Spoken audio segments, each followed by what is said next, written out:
2 centuries ago, fishermen from the Mozambique coast found refuge on the uninhabited islands of the Bazaruto Archipelago. In these windswept landscapes, amid the sand dunes, mangroves, and sea currents, they built an egalitarian society. Even today, their descendants, the Vahocas, continue to live according to these values, sharing the fruits of nature.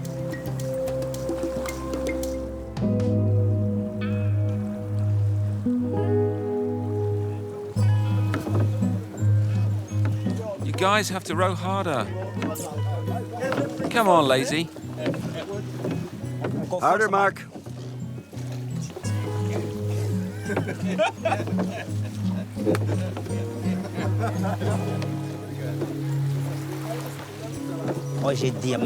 Today is a big day for us.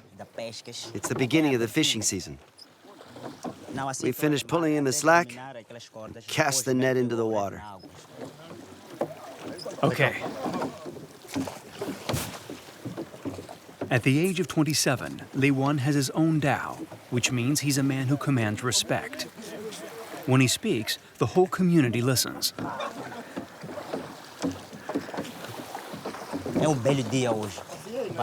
This is a really beautiful day for my people because without fishing, we'd have nothing to eat and a very poor life.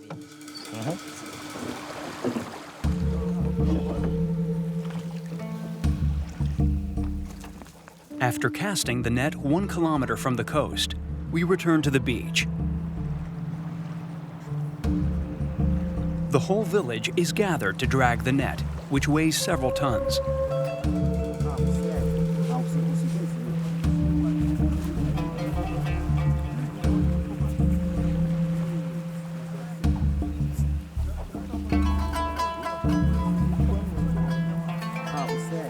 You can head back down. Wait, I'll untie it. We're heading back down. He'll get tired if he pulls like that. Go, Lewan! Don't force it, Mark. There's no point. Do we pull the net for long? Yes, 3 hours. 3 hours. This goes on for 3 hours. One look at the faces tells you that the fishing was good. For the Vahocas, it's a good omen. It means that this year, the waters of the archipelago will be full of fish. The coming campaign should feed the entire village. The fish we are picking out now are for the ceremony. You need different fish, big, small, black, white. And the small fish are thrown back.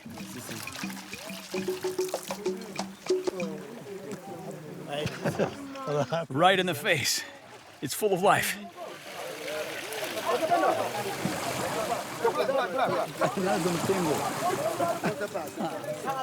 Fishing is vital for the Vahocas. It allows them to feed themselves, but also to barter with people on the mainland. Under the watchful eyes of the elders, the fish is shared out amongst all the families. Equity is at the root of all social organization. Without it, this community of sailors could not survive.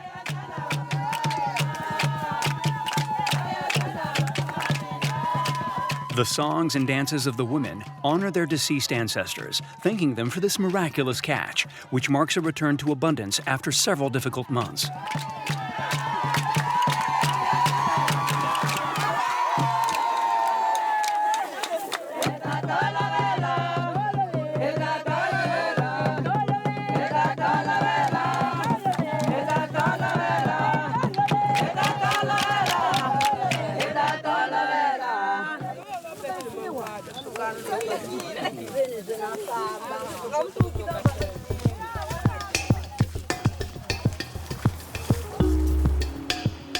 The Bazaruto Archipelago is located about 15 kilometers from the coast of Mozambique. But strong winds, currents, and sandbanks cut these islands off from the rest of the continent. Bazaruto is the largest of the archipelago's 5 islands. Around 3,000 people live there, mostly Vahocas, divided into 7 communities.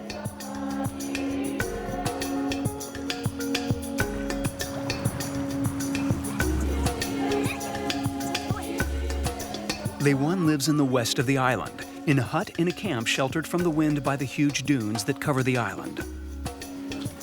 Go get some chairs.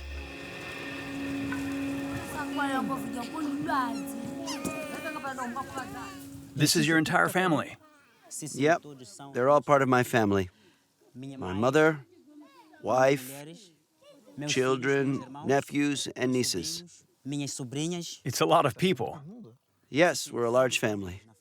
But everyone is a member of the Zivani family. The Zivane family. Yes, it means strength. Every morning, they all look up to me. I have to find them food, pay for their school, and everything else. You're the head of the family. Yes, I'm the family chief.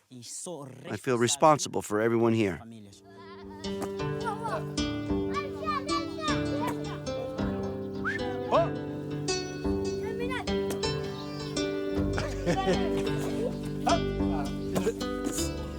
Since the death of his older brother, Lewan has also taken care of his 5 nephews.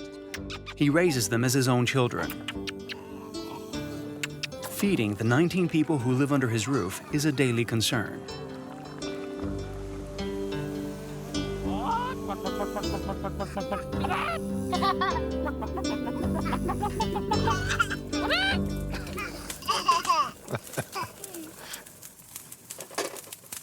It's ready. Thank you.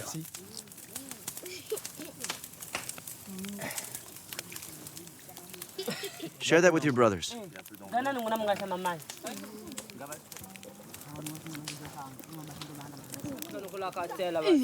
some for the others. Hey,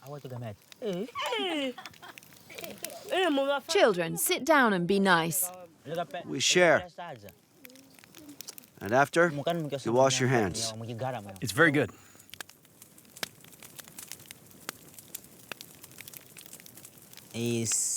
Our people, the Vahocas, were born from a man and a woman who came from the mainland to Bazaruto, fleeing the war. They came in canoes. But when they landed, they realized they were all alone on the archipelago. So they hooked up, started to have children. Their family name was Zivane, like almost everyone on this island today. It's a bit like the story of Adam and Eve. Yes, but at that time, it wasn't easy to find food. They ate whatever they could. They started fishing because they had more and more children to feed and there wasn't enough food on the land. Now it's my turn to fish for the Zivani family. Tomorrow we'll have to go fishing a long way away. We'll head out to sea for 2 or 3 days so that we can find plenty of food before coming back.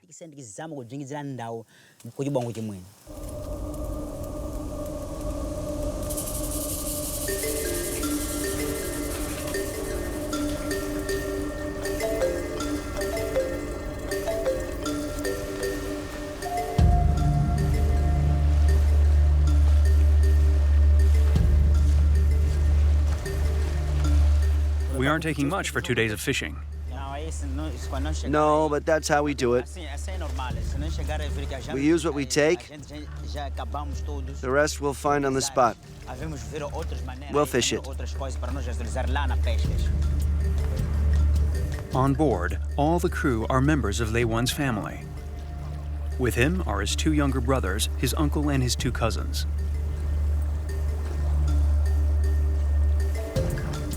We head northwest of Bazaruto, where the warm, shallow waters abound with fish.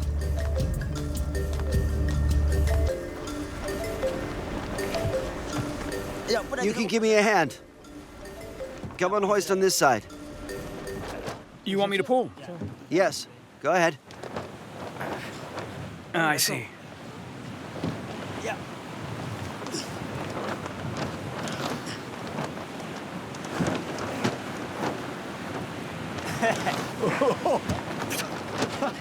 Come back down. Doesn't matter.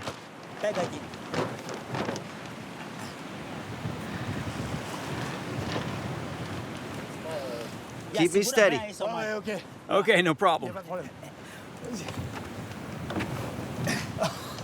Pretty good.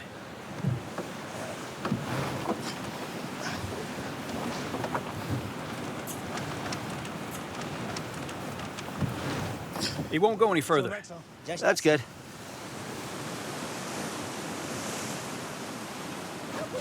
The wind is strong.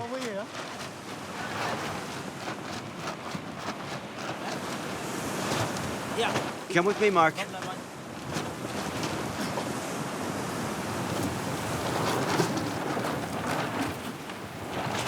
Can you loosen the end? Loosen it.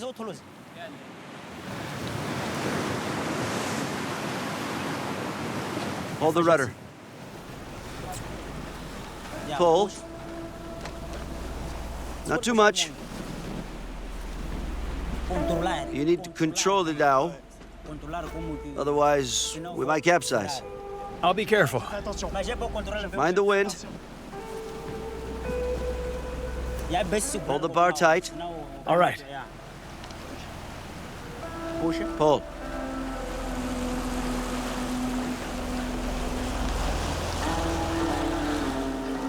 Now push.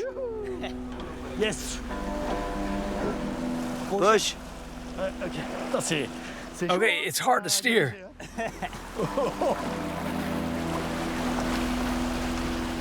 You won. Yeah. Okay.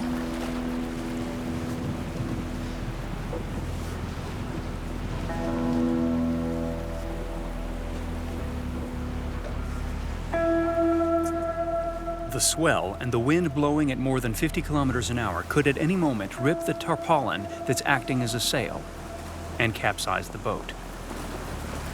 The wind has started to shift. Navigating in these conditions is a real balancing act. As soon as any kind of wind gets up, the dhow begins to list dangerously. Stabilizer with sandbags.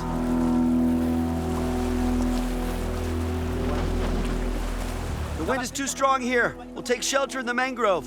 Slacken off a little. Have you got enough rope? Not really. Have you tied the sheet? Yeah, I've done that. Fasten it tight.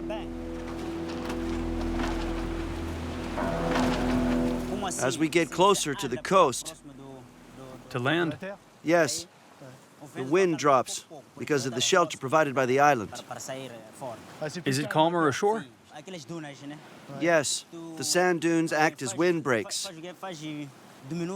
But further out at sea, the wind is much stronger because it comes directly from the Indian Ocean.